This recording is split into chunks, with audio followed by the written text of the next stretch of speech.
saudara? Apa kabar semuanya hari ini? Yang luar biasa, lambaikan tangannya, sorakan.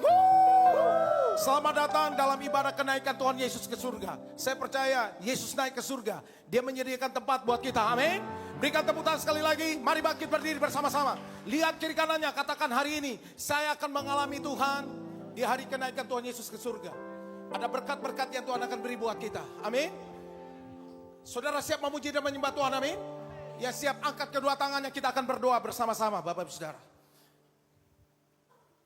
Kami bersyukur ya Tuhan Yesus. Untuk hari ini ya Tuhan, di dalam ibadah kenaikan-Mu ke surga. Biarlah ya Tuhan Engkau datang, Engkau jamah kami satu persatu hari ini. Kami buka hati kami ya Tuhan Yesus. Untuk kami mau menyembah Engkau ya Tuhan Yesus. Kami percaya tempat kami ada bersama-sama dengan Engkau. Biarlah Engkau memberkati ibadah kami ini ya Tuhan. Di dalam nama Tuhan Yesus, urapi kami, berkati kami. Haleluya. Terpujilah nama-Mu Tuhan Yesus. Ya Tuhan.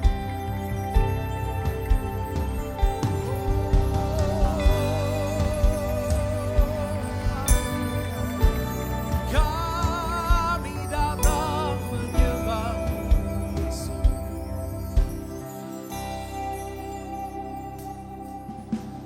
Ku bersyukur padamu Tuhan atas kasih-Mu. Ku bermazmur bagi nama-Mu yang kudus.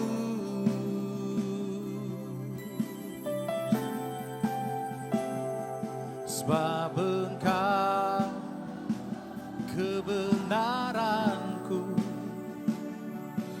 padamu ku percaya. Betapa mulianya Tuhan, ku rindu menyatakan. Tinggikan diri-Mu mengatasi langit. Kebesaran-Mu Tuhan mengatasi bumi. Tinggikan diri-Mu mengatasi langit. Kemuliaan-Mu Tuhan mengatasi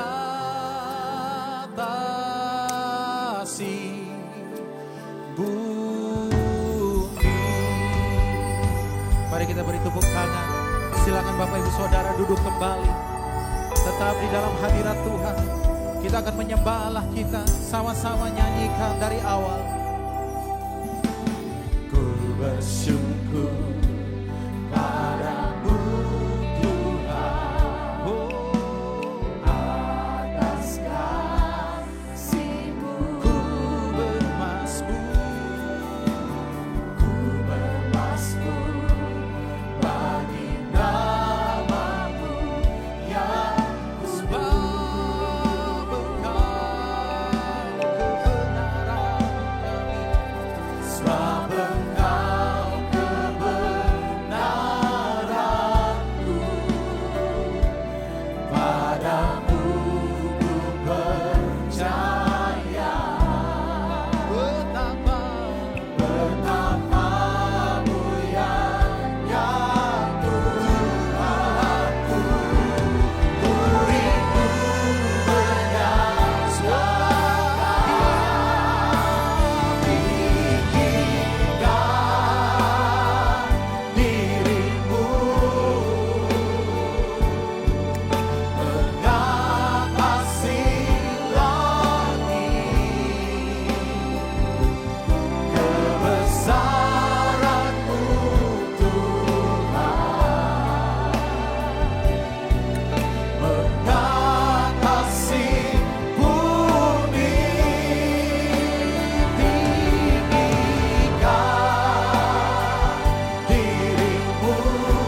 Mari angkat tangan kita Bapak Ibu Saudara.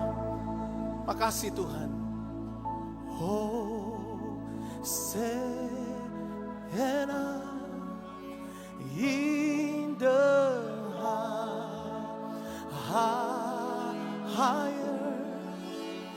Let our King be lifted up. Hosanna, Hosanna, Hosanna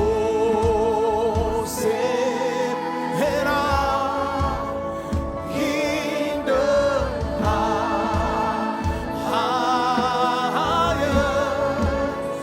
Let our King be lifted up. Hosanna.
tangan kiri kanannya. Saya mau bersuka cita hari ini.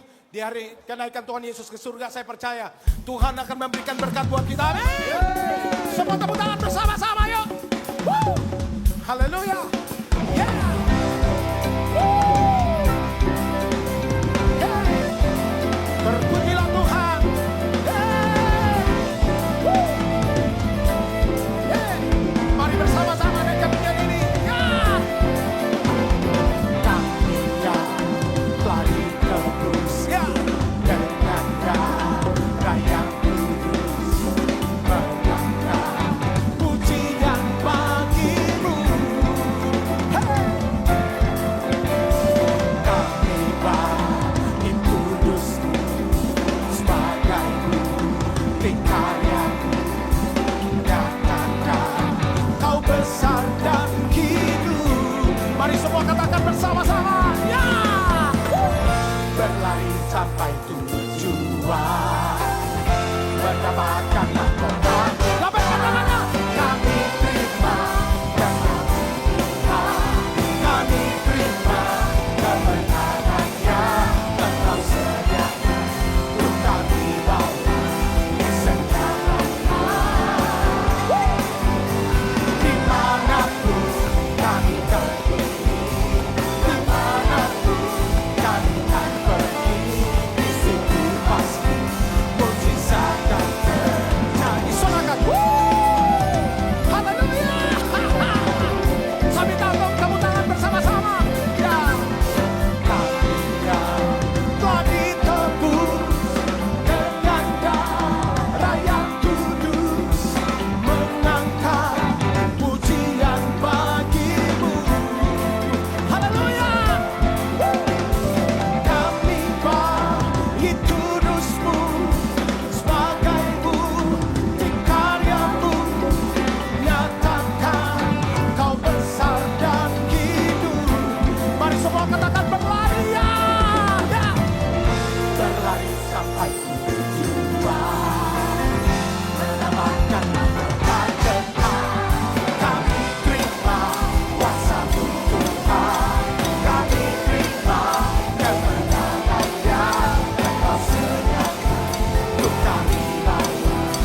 siapa kau bandingkan perbuatannya yang besar. Tak ada, Katakan. kerajaannya yang terbesar tak akan tergoyahkan. Semua tunjuk dengan imannya. Semua musuh mundur menang, mendengar suaramu Tuhan, sorak Lompatnya. sungguh tak tertandingi, tak ada yang setara. Hanya Yesus Tuhanlah yang terhebat, jauh melebihi dari penguasa dunia. Kerajaanmu kekal. Semua tepuk tangan bersama-sama. Haleluya. Come on. Pada siapa kau bandingkan perbuatannya yang heran? Come on. Tak ada. Hey. Kerajaannya yang terbesar tak ada goyahkan. Semua tunjuk bersama-sama. Semua musuhnya mendengar sorak. Angkat tangan semuanya. Lompatnya. Sungguh tak tertandingi, tak ada yang setara denganmu. Hanya Yesus Tuhanlah yang terhebat, jauh melebihi dari penguasa di dunia. Kerajaanmu kekal. Semua tepuk tangan bersama-sama ya. Saudara percaya, Yesus Tuhan tidak dapat dibandingkan dengan siapapun. Amin. Dia Raja, Dia Tuhan. Haleluya. Sungguh tak tertandingi, tak ada yang setara denganmu. Hanya Yesus Tuhanlah yang terhebat, jauh melebihi dari penguasa di dunia. Kerajaanmu kekal. Sungguh tak tertandingi, tak ada yang setara denganmu. Hanya Yesus Tuhanlah yang terhebat, jauh melebihi dari penguasa di dunia. Kerajaanmu kekal. Semua tepuk tangan. Ya. Semuanya bisa lambaikan tangannya yang percaya Tuhan Yesus baik selama-lamanya. Sama-sama kita nyanyikan. Lord, you are good and your mercy endureth forever. Lord, you are good and your mercy endureth forever. People from generation from generation. So we worship you. Hallelujah, hallelujah. We worship you for who you are.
Sama-sama angkat tangan kita, come on.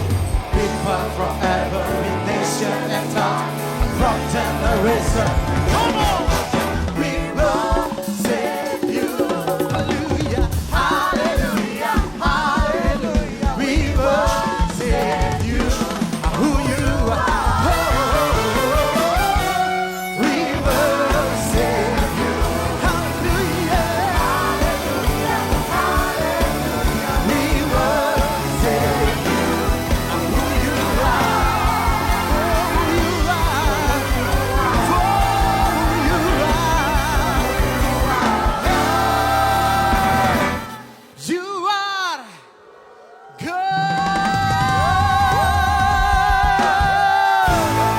Hallelujah. Praise the Lord. Semua diberkati, amin. Shalom semuanya. Alkitab berkata, Yesus mati karena dosa-dosa kita. Dia dikuburkan, tetapi pada hari yang ketiga, dia dibangkitkan. Haleluya. Setelah Tuhan Yesus bangkit, selama 40 hari Tuhan Yesus menampakkan diri kepada lebih dari 500 murid-muridnya untuk membuktikan bahwa dia hidup. Setelah memberikan pesan yang terakhir, seperti yang terdapat dalam Kisah Para Rasul 1 ayat 8, dengan disaksikan murid-muridnya, Tuhan Yesus terangkat ke surga. Saya percaya kalau kita berada di sana waktu itu, kita pasti akan sama dengan murid-murid Tuhan Yesus yang melihat bahwa Tuhan Yesus bertambah tinggi. Ketika mereka melihat ke bawah, ternyata kaki Tuhan Yesus sudah tidak menyentuh tanah lagi. Perlahan tapi pasti Tuhan Yesus terangkat ke surga. Makin lama makin kecil, sampai ada awan yang menutupi dan hilang dari pandangan mata.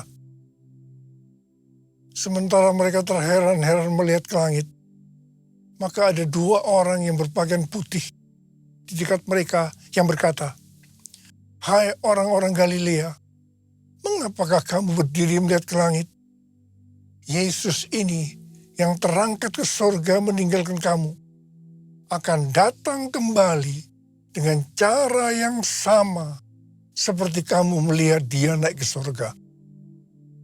Dari ayat ini, saya percaya kalau yang melihat Tuhan Yesus naik ke surga adalah murid-muridnya Tuhan Yesus, maka yang akan melihat Tuhan Yesus turun dari surga adalah murid-murid Tuhan Yesus. Katakan amin. Sekarang Tuhan Yesus ada di surga. Apa yang dilakukan Tuhan Yesus di surga? Yang pertama, Tuhan Yesus berkata dalam Yohanes 14 ayat 1-3, "Janganlah gelisah hatimu. Percayalah kepada Allah. Percayalah juga kepadaku. Di rumah Bapa-Ku banyak tempat tinggal. Jika tidak demikian, tentu aku mengatakannya kepadamu.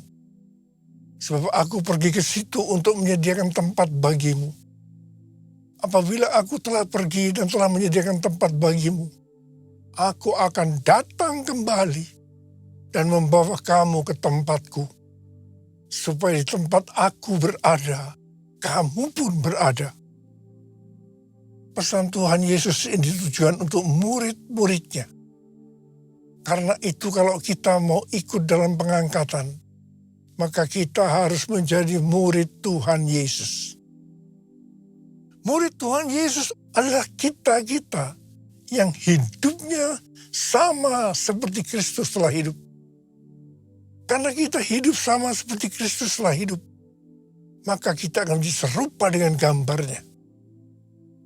Roma 8:29 berkata, "Sebab semua orang yang dipilihnya dari semula, mereka juga ditentukannya dari semula untuk menjadi serupa dengan gambar anaknya, supaya ia, anaknya itu, menjadi yang sulung di antara banyak saudara."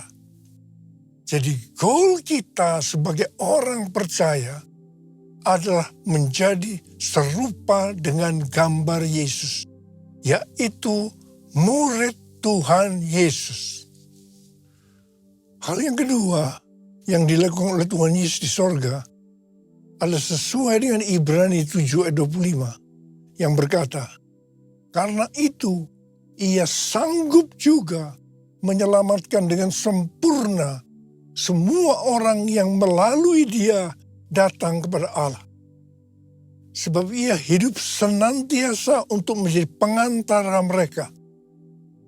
Tuhan Yesus di sorga menjadi pengantara kita. Artinya sebagai pendoa syafaat bagi kita, supaya kita selamat secara sempurna. Kalau kita berbicara tentang keselamatan, maka ada 3 hal yang harus diperhatikan. Yang pertama, bisa kehilangan keselamatan. Yang kedua, hampir-hampir tidak diselamatkan. Dan yang ketiga, selamat dengan sempurna. Hal yang pertama, orang yang sudah percaya bisa kehilangan keselamatan. Matius 7 ayat 21 sampai dengan 23 berkata, bukan setiap orang yang berseru kepadaku, Tuhan, Tuhan, akan masuk ke dalam kerajaan sorga, melainkan orang yang melakukan kehendak Bapakku yang di sorga. Pada hari terakhir, banyak orang akan berseru kepadaku, Tuhan, Tuhan, bukankah kami bernubuat demi namamu? Dan mengusir setan demi namamu? Dan mengadakan banyak mujizat demi namamu juga? Pada waktu itulah aku akan berterus terang kepada mereka dan berkata, aku tidak pernah mengenal kamu. Enyahlah dari hadapanku, hai kamu yang melanggar perintah Allah. Ini merupakan peringatan bagi hamba-hamba Tuhan yang sedang dipakai oleh Tuhan. Agar pelayanan yang diberikan oleh Tuhan semata-mata hanya untuk menyatakan kemuliaannya. Bukan untuk kemuliaan diri sendiri. Bukan untuk mencari keuntungan pribadi. Bukan untuk popularitas, di mana ini bisa mengakibatkan hilangnya keselamatan. Contoh, seorang murid yang kehilangan keselamatannya adalah Yudas. Yudas mengikuti Yesus begitu lama. Bahkan dicatat dalam Lukas 9 ayat 1 sampai dengan 6. Ia bersama-sama murid-muridnya yang lain pernah melakukan berbagai mujizat dan pelayanan kesembuhan. Namun ia akhirnya memilih meninggalkan Tuhan. Maka hilanglah keselamatannya. Hal yang kedua, mengenai hampir-hampir tidak diselamatkan. 1 Korintus 3 ayat 10 sampai dengan 15 berkata, kita membangun hidup kita ini dengan dasar Yesus Kristus. Pertanyaannya, bahan apa yang kita gunakan untuk membangun kehidupan kita ini? Apakah dengan bahan emas, perak, batu permata, ataukah dengan bahan kayu, rumput kering, atau jerami? Semua ini akan nampak pada hari Tuhan saat pekerjaan kita diuji dengan api. Jika pekerjaan kita tahan uji, artinya tidak terbakar karena terbuat dari bahan emas, perak, dan batu permata, maka kita akan mendapat upah. Tapi sebaliknya, kalau pekerjaannya itu terbakar karena bahan yang digunakan adalah kayu, rumput kering, atau jerami, maka akan menderita kerugian. Selamat sih selamat, tapi seperti keluar dari dalam api. Artinya, hampir-hampir tidak diselamatkan. Hampir-hampir tidak diselamatkan dapat diartikan, yang pertama, kehilangan upah atau pahala. Yang kedua, kedudukan yang rendah di sorga. Yang ketiga, kehilangan kesempatan pelayanan dan kekuasaan di sorga. Yang keempat, kehilangan kemuliaan dan kehormatan di hadapan Allah. Mari, saya akan ajak kita semua untuk memperhatikan dengan serius pekerjaan pelayanan kita. Juga termasuk kualitas kehidupan kita. Jangan menjadi orang Kristen yang acuh tak acuh. Agar kita mendapat upah di sorga. Yang mau katakan amin. Yang ketiga mengenai keselamatan. Tuhan Yesus berada di sorga untuk mendoakan kita. Agar mendapatkan keselamatan yang sempurna. Bukan untuk kehilangan keselamatan. Atau bukan hampir-hampir tidak diselamatkan. Supaya doa Tuhan Yesus ini terjadi. Maka sesuai dengan 2 Petrus 1 ayat 5-11 dikatakan bahwa kita harus dengan sungguh-sungguh berusaha. Sungguh-sungguh berusaha untuk menambahkan kepada iman kita kebajikan. Artinya berbuat baik. Kemudian ditambahkan lagi pengetahuan. Kemudian tambahkan lagi dengan penguasaan diri. Tambahkan lagi dengan ketekunan. Tambahkan lagi dengan kesalehan. Yang artinya hidup kudus. Tambahkan lagi kasih akan saudara-saudara seiman. Dan tambahkan lagi kasih akan semua orang.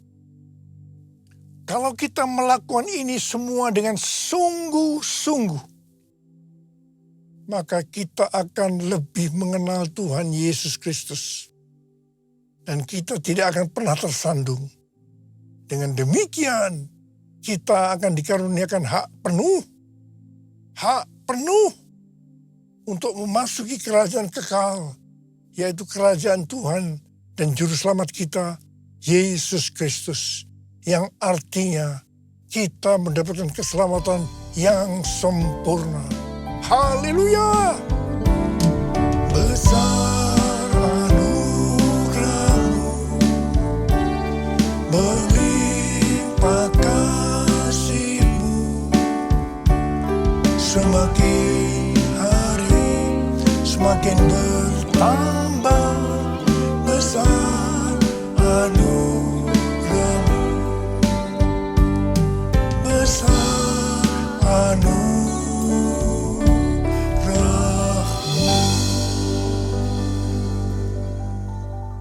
Hal ketiga yang dilakukan oleh Tuhan Yesus di sorga adalah mencurahkan Roh Kudus.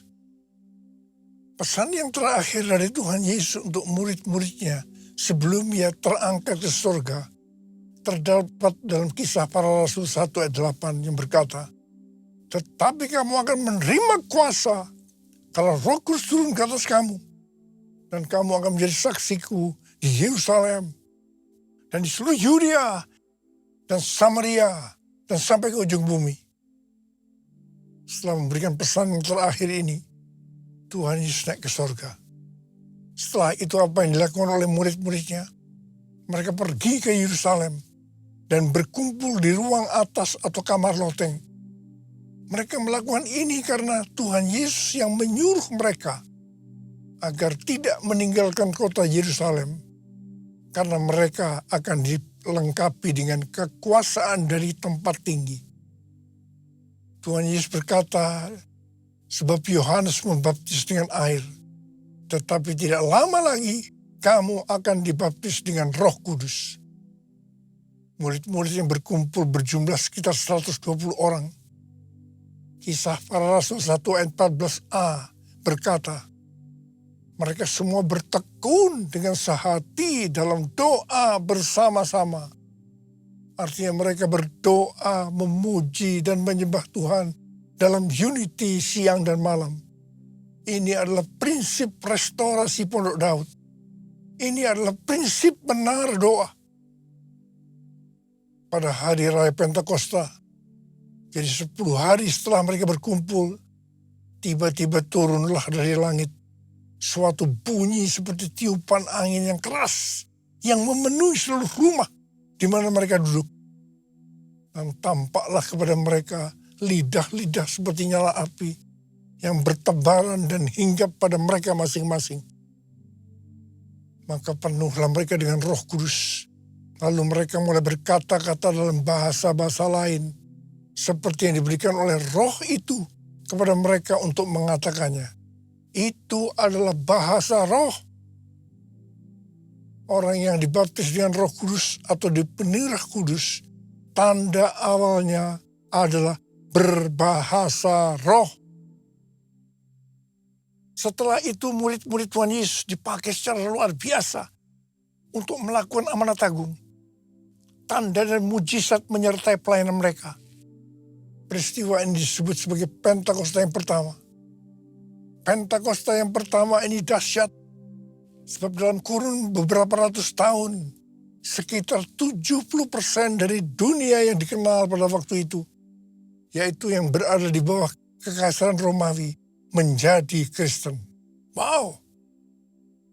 Pertanyaannya, apakah amanat agung sudah selesai? Jawabannya, belum. Karena itu pada tahun 1906, kembali Roh Kudus dicurahkan di Azusa Street yang disebut dengan Pentakosta yang kedua. Ciri-ciri yang menonjol dalam Pentakosta kedua ini adalah penekanan dalam hal berbahasa roh dan pelayanan mujizat dan kesembuhan. Meskipun seluruh karunia roh juga dicurahkan dengan limpahnya. Pentakosta kedua ini dahsyat. Mengapa? Karena melahirkan gerakan Pentakosta dan karismatik. Saat ini ada sekitar 700 juta orang yang diberdayakan oleh Roh Kudus. Pertanyaannya, apakah amanat agung sudah selesai? Jawabannya belum.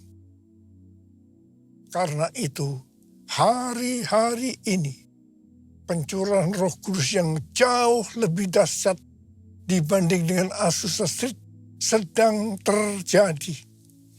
Ini disebut sebagai Pentakosta yang ketiga. Seperti yang terjadi pada Pentakosta yang pertama dan Pentakosta yang kedua. Maka berbahasa roh dan pelayanan kesembuhan juga terlihat begitu intens. Saya percaya dengan Pentakosta ketiga ini, amanat agung Tuhan Yesus akan selesai. Dan Tuhan Yesus akan datang kembali. Haleluya! Rasul Paulus dalam 1 Korintus 14 ayat 5a berkata, Aku suka supaya kamu semua berkata-kata dengan bahasa roh. Selain itu dalam 1 Korintus 14 ayat 18, Rasul Paulus juga berkata, Aku mengucap syukur kepada Allah bahwa aku berkata-kata dalam bahasa roh lebih daripada kamu semua. Saya sangat mengaminkan apa yang dikatakan oleh Rasul Paulus ini. Dan saya juga berdoa agar apa yang dikatakan oleh Rasul Paulus ini juga terjadi pada kita. Yang percaya katakan amin. Ku buka hati untuk Roh-Mu Tuhan. Ku buka hati menyembah-Mu Yesus. Jamalah kami, penuhi kami dengan kuasa Allah Maha Tinggi. Dengan kuasa Allah Maha Tinggi. Apa yang terjadi kalau kita berbahasa roh? Yang pertama, kita akan lebih berani bersaksi tentang Yesus. Kita ingat Petrus, di mana sebelum dia baptis dengan Roh Kudus, dengan tanda awal berbahasa roh, dia pernah menyangkal Yesus sebanyak 3 kali sebelum ayam berkokok. Setelah dibaptis Roh Kudus dan berbahasa roh, dia berani bersaksi tentang Tuhan Yesus, tidak peduli disesah dan dipenjara. Yang kedua, kalau kita berbahasa roh, maka sesuai dengan 1 Korintus 14 ayat 4a dikatakan, siapa yang berkata-kata dalam bahasa roh, ia membangun dirinya sendiri. Yang artinya, kalau kita berbahasa roh, kita akan membangun iman kita. Yang ketiga, kalau kita berbahasa roh, kita akan lebih merasakan hadiratnya dan lebih intim dengan dia. Karena ketika kita berbahasa roh, kita berkata-kata kepada Allah, bukan kepada manusia. Yang keempat, kalau kita berbahasa roh, kita akan berdoa lebih lama lagi.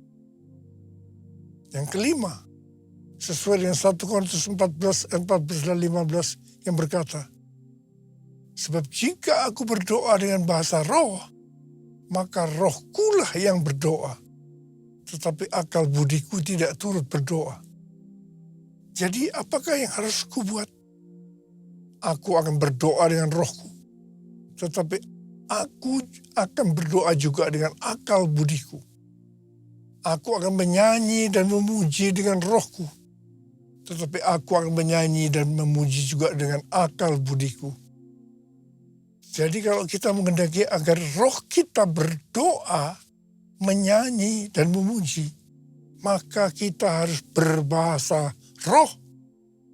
Sedangkan kalau dengan akal budi atau jiwa, maka kita harus menggunakan bahasa yang kita mengerti. Mari, bagi yang mau melakukan katakan bersama saya, amin. Bahasa roh atau bahasa lidah dalam Alkitab dituliskan di 1 Korintus 14, Kisah Para Rasul 2, Kisah Para Rasul 10, dan Kisah Para Rasul 19. Kesimpulannya sebagai berikut. Yang pertama, bahasa roh atau bahasa lidah dalam bahasa Greka disebutkan dengan glosa. Ada 3 macam bahasa roh atau bahasa lidah, yaitu yang pertama, bahasa roh yang harus diterjemahkan atau ditafsirkan supaya mengerti. 1 Korintus 14 ayat 26 sampai dengan 28. Yang kedua, bahasa roh yang tidak perlu diterjemahkan atau ditafsirkan karena memang hanya Allah yang mengerti artinya. Ini adalah penyembahan dalam roh.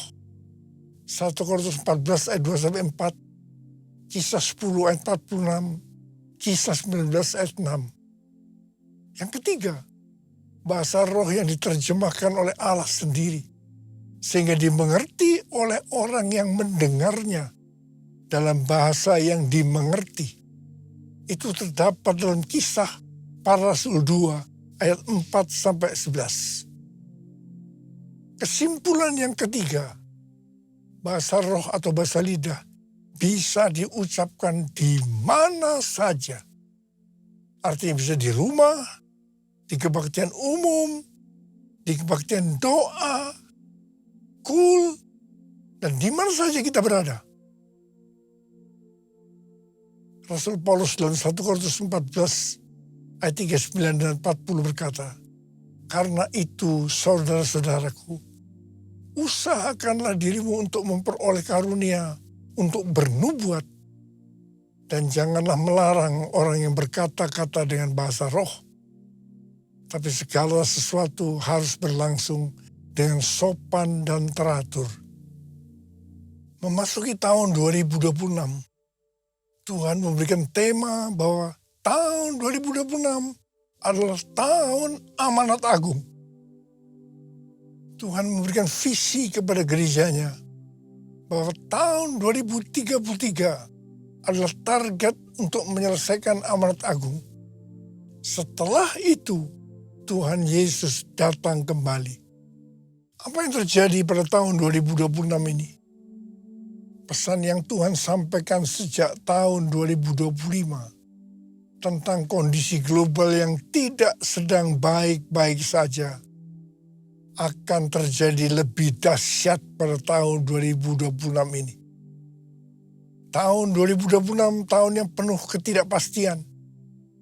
Tahun di mana peperangan, bencana alam, krisis ekonomi yang makin hebat.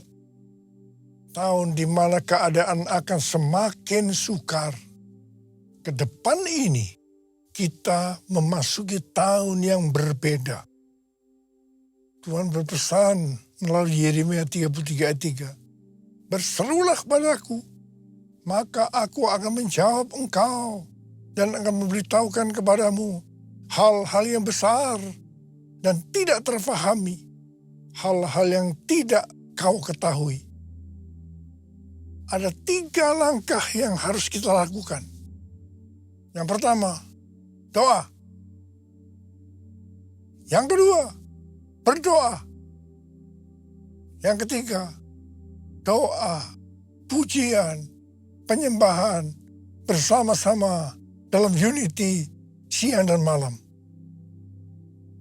Banyak berdoa dalam roh, artinya banyak berbahasa roh. Mari angkat tangan kita di hadapan Tuhan. Katakan bersama saya, curahkanlah kuasa-Mu Tuhan, mujizat terjadi di tempat ini. Curahkanlah kuasa-Mu Tuhan, mujizat terjadi sekarang ini. Sekali lagi, curahkanlah kuasa-Mu Tuhan, mujizat terjadi di tempat ini. Curahkanlah kuasa-Mu Tuhan, mujizat terjadi sekarang ini. Mari berbahasa roh.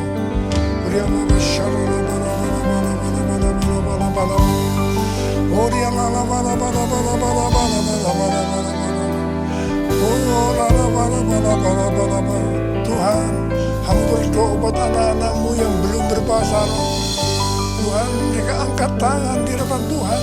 Berikan mereka bahasa-bahasa yang baru ya Tuhan.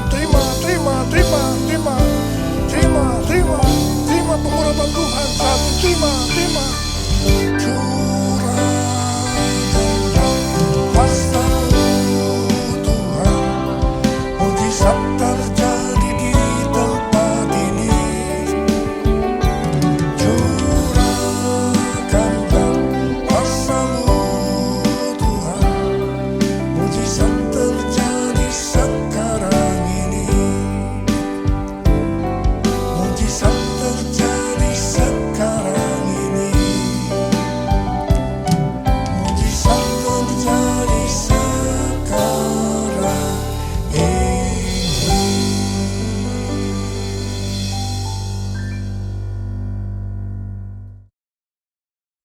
Kita akan masuk dalam perjamuan kudus. Kita akan mengingat ayat ini. Sebab setiap kali kamu makan roti ini dan minum cawan ini, kamu memberitakan kematian Tuhan sampai Ia datang. Perjamuan kudus adalah perjamuan Tuhan Yesus sendiri. Setiap kali kita masuk dalam perjamuan kudus, Tuhan Yesus selalu berkata, biarlah ini menjadi peringatan akan daku. Karena itu mari, arahkan hati kita kepada kebaikan Tuhan. Tundukkan kepala, kita akan mengingat kebaikan Tuhan. Supaya lebih mengasihi Tuhan Yesus. Kita lebih mengasihi satu dengan lain. Ya Tuhan, terima kasih. Siapakah kami ini sebelum kami mengenal Engkau ya Aba. Kami semua orang berdosa. Upah dosa adalah maut, mati. Tapi Engkau yang tidak berdosa telah dijadikan dosa oleh karena kami.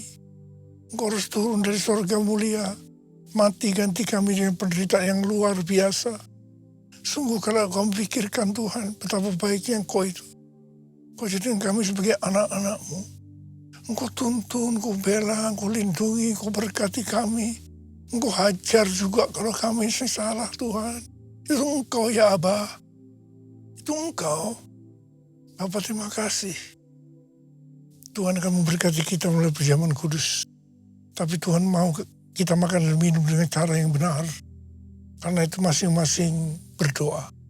Lihat keadaan diri masing-masing. Introspeksi. Kalau ada hal-hal yang Tuhan ingatkan untuk diselesaikan saat ini, langsung minta ampun. Ampuni saya. Ampuni. Ampuni Tuhan. Ampuni. Kau melihat anak-anak yang minta ampun padamu ya Tuhan. Ampuni. Ya Tuhan. Kami akan masuk dalam perjamuan kudus dengan hati yang penuh ucapan syukur. Layakkan kami. Makasih. Dalam nama Yesus. Amin. Mari. Kita angkat roti di tangan kanan kita tinggi-tinggi. Sebab apa yang telah kuteruskan kepadamu telah aku terima dari Tuhan. Yaitu bahwa Tuhan Yesus pada malam waktu ia diserahkan mengambil roti. Dan sesudah itu ia mengucap syukur atasnya. Ia memecah-mecahkannya dan berkata, inilah tubuhku yang diserahkan bagi kamu. Perbuatlah ini menjadi peringatan akan aku. Saudara dikasih Tuhan. Bukankah roti yang kita pecah-pecahkan ini adalah persekutuan kita dengan tubuh Kristus? Mari kita makan dalam nama Yesus.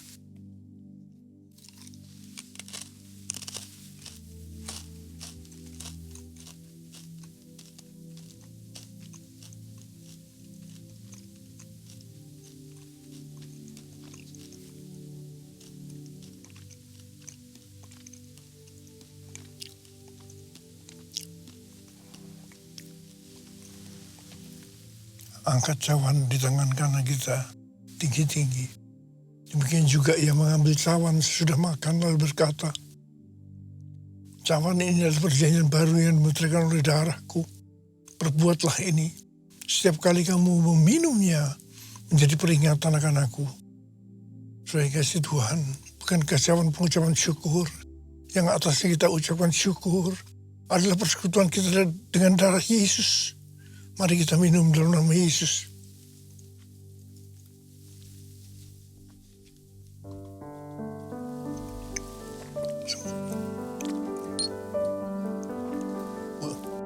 Angkat tangan kita di hadapan Tuhan. Ucapkan syukur dan terima kasih dengan suara. Tuhan, terima kasih Tuhan. Terima kasih Tuhan. Terima kasih ya Tuhan. Tuhan terima kasih. Tuhan terima kasih. Bapak terima kasih. Saat ini kau sedang menyembuhkan yang sakit. Kau sedang membebaskan yang terikat. Menghibur yang susah. Menguatkan yang lemah. Memberikan pengharapan yang baru. Bagi yang datang dengan putus pengharapan. Tuhan terima kasih. Tuhan terima kasih. Tuhan terima kasih. Terima kasih. Terima kasih Yesusku, puji syukur hanya bagi Tuhanku. Terima kasih Yesusku, terima kasih Yesusku, puji syukur hanya bagi Tuhanku. Terima kasih Yesusku, terima kasih.